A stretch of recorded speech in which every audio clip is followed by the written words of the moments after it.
ವೀಕ್ಷಕರೇ, ನಿಮ್ಗಿದು ಗೊತ್ತಿತ್ತಾ? 1893 ಇಸವಿಗೂ ಮುಂಚೆ ಗಣೇಶ ಚತುರ್ಥಿ ಒಂದು ಪ್ರೈವೇಟ್ ಹೌಸ್ ಹೋಲ್ಡ್ ಸೆಲೆಬ್ರೇಷನ್ ಆಗಿತ್ತು. ಅಂದ್ರೆ ಯುಗಾದಿ, ಸಂಕ್ರಾಂತಿ ಹೇಗೆ ನಾವು ಯಾರ್ಯಾರ ಮನೇಲಿ ಅವ್ರವ್ರು ಸೆಲೆಬ್ರೇಟ್ ಮಾಡ್ಕೋತೀವಲ್ವಾ, ಆ ಥರ ಇತ್ತು ಇದು ಕೂಡ. ಆವಾಗ 1893 ಇಸ್ವಿಯಲ್ಲಿ ಬಾಲಗಂಗಾಧರ್ ತಿಲಕ್ ಅವರು ಇದನ್ನ ಪಬ್ಲಿಕ್ ಗ್ಯಾದರಿಂಗ್ ಥರ ಮಾಡಿ ಪಬ್ಲಿಕ್ಲಿ ಸೆಲೆಬ್ರೇಟ್ ಮಾಡೋ ಥರ ಮಾಡಿದ್ರು.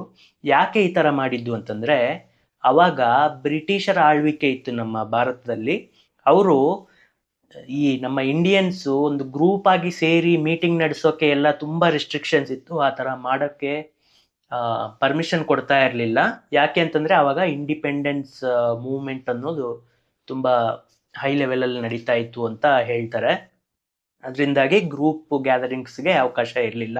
ಆದರೆ ಈ ಬ್ರಿಟಿಷರು ನಮ್ಮ ಹಬ್ಬಗಳು ಇತ್ಯಾದಿ ಈ ಥರದ್ದು ರಿಲಿಜಿಯನಲ್ ಸೆಂಟಿಮೆಂಟ್ಸ್ ಇರುತ್ತಲ್ವಾ, ಇದ್ರ ಬಗ್ಗೆ ಅವರು ಜಾಸ್ತಿ ರೆಸ್ಟ್ರಿಕ್ಷನ್ಸ್ ಹಾಕಿರಲಿಲ್ಲ. ಬಾಲಗಂಗಾಧರ್ ತಿಲಕ್ ಅವರು ಇದು ನಮ್ಮ ಹಬ್ಬ, ನಾವು ಗ್ರೂಪ್ ಆಗಿ ಸೆಲೆಬ್ರೇಟ್ ಮಾಡತಕ್ಕಂಥದ್ದು ಅಂತ ಹೇಳಿ ಬ್ರಿಟಿಷರ ಹತ್ರ ಪರ್ಮಿಷನ್ ತಗೊಂಡು ಒಂದು ಗುಂಪಾಗಿ ಜನರನ್ನ ಸೇರಿಸಿ ಹಬ್ಬ ಆಚರಣೆ ಮಾಡಿಕೊಂಡು, ಹಾಗೆ ಇಂಡಿಪೆಂಡೆನ್ಸ್ ಮೂವ್ಮೆಂಟ್ ಬಗ್ಗೆ ಡಿಸ್ಕಷನ್ಸು ಮೀಟಿಂಗ್ಸು ನಡೆಸೋದಕ್ಕೆ ಇದು ಒಂದು ಅವಕಾಶ ಮಾಡಿಕೊಟ್ರು ಅವರು. ಈ ರೀಸನ್ಗಾಗಿ ಸ್ಟಾರ್ಟ್ ಮಾಡಿದ್ದ ಸೆಲೆಬ್ರೇಷನ್ನು ಇಂದಿಗೂ ನಡೀತಾ ಇದೆ. ಆದರೆ ಈಗ ಎಲ್ಲರೂ ಕಾಂಪಿಟೇಷನ್ ಮಾಡ್ತಾ, ಅಂದರೆ ಅವ್ರಿಗಿಂತ ನಾವು ಹೆಚ್ಚು ಅಂತ ತೋರಿಸ್ಕೊಳ್ಳೋದಕ್ಕಾಗಿ ಈಗ ಬೀದಿಗೆ 2-3 ಗಣೇಶ ಮಂಟಪ ಎಲ್ಲ ಮಾಡ್ತವ್ರೆ.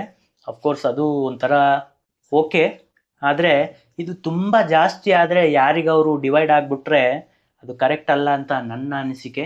ಸೊ ಇದು ಈ ಥರ ನನಗೆ ಗೂಗಲಲ್ಲಿ ಸಿಕ್ತು. ಇದು ನಿಮ್ಮ ಅನಿಸಿಕೆ ಏನಿದೆ ಅನ್ನೋದು ಕಾಮೆಂಟ್ಸ್ ಮುಖಾಂತರ ತಿಳಿಸ್ಕೊಡಿ. Thank you.